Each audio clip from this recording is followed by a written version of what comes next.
দ্রুতই দেখলাম আমরা পেরিয়ে যাচ্ছি ওয়ার্মহোল গ্যালাক্সি, বিলিয়ন বিলিয়ন সূর্য তারার এক বিপুল সমাহার। পৃথিবী থেকে এটি 2.5 কোটি আলোকবর্ষ দূরে। আহ, কি দারুণ!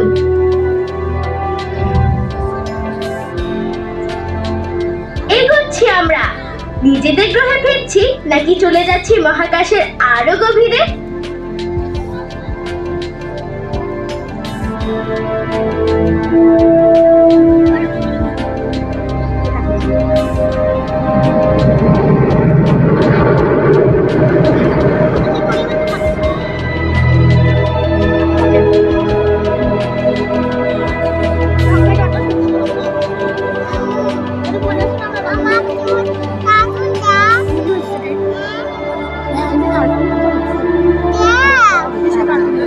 এই গ্যালাক্সিটির কাছে আসতেই চিনতে পারলাম আমি জ্যোতির্বিজ্ঞান বইতে দেখেছিলাম সেন্টাউরাসকে।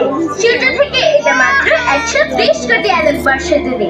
যাক, আশা করি এখন আমরা মিল্কি ওয়ে গ্যালাক্সিতে নিজেদের গ্রহের দিকেই যাচ্ছি।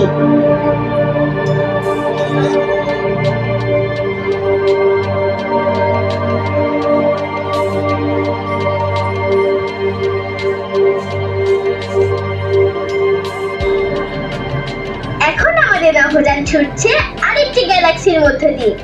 দেখতে অনেকটা আমাদের মিল্কি ওয়ের মতোই, তবে চিনতে পারলাম না ঠিক। অটো পাইলট প্রোগ্রামটা আমাদের পথ দেখিয়ে ফিরিয়ে নিতে চাইছে, তবে ঠিকভাবে কাজ করছে না। আমরা পথ হারিয়ে ফেলছি। কিন্তু এলাকাগুলো দারুণ সুন্দর। বর্ণিল সব তারা আর বিশাল সব ধুলো ও গ্যাসের মেঘ ছড়িয়ে আছে। আমাদের সূর্য তেমনি একটি তারা, তাই ভাবছিলাম ওটা কি কাছাকাছি কোথাও।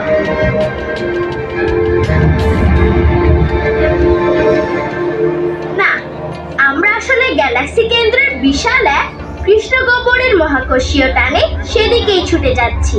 এই দানব গপ করে গিলে নিতে পারে আস্ত যে কোনো নক্ষত্র। আমাদের গিলে নেওয়াটা তো এর কাছে তিমি মাছের ক্ষুদ্র সার্ডিন মাছ গিলে নেওয়ার মতোই।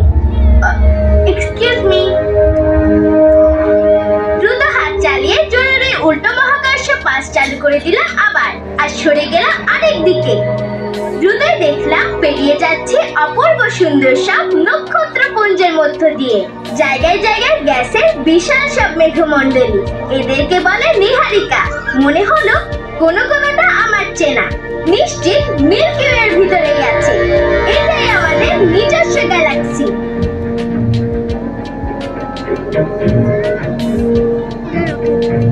এগিয়ে যাচ্ছি অরায়ন নীহারিকার দিকে। বেশ বিখ্যাত এটি, কারণ পৃথিবীর আকাশে দেখা যায় খালি চোখে, কিন্তু এখানে আমরা ওর মধ্য দিয়ে ছুটছি। আমাদের ঘিরে আছে বিশাল সব হাইড্রোজেন গ্যাসের মেঘ। চারপাশে প্রচন্ড উত্তপ্ত সব শিশু তারা ছড়িয়ে আছে এখানে সেখানে। দেখে মনে হচ্ছে যেন ব্যাঙাচি। আসলে গ্যাস, ধুলো আর মহাকাশ এক হয়ে জন্ম হচ্ছে নতুন কোন সৌরজগতে।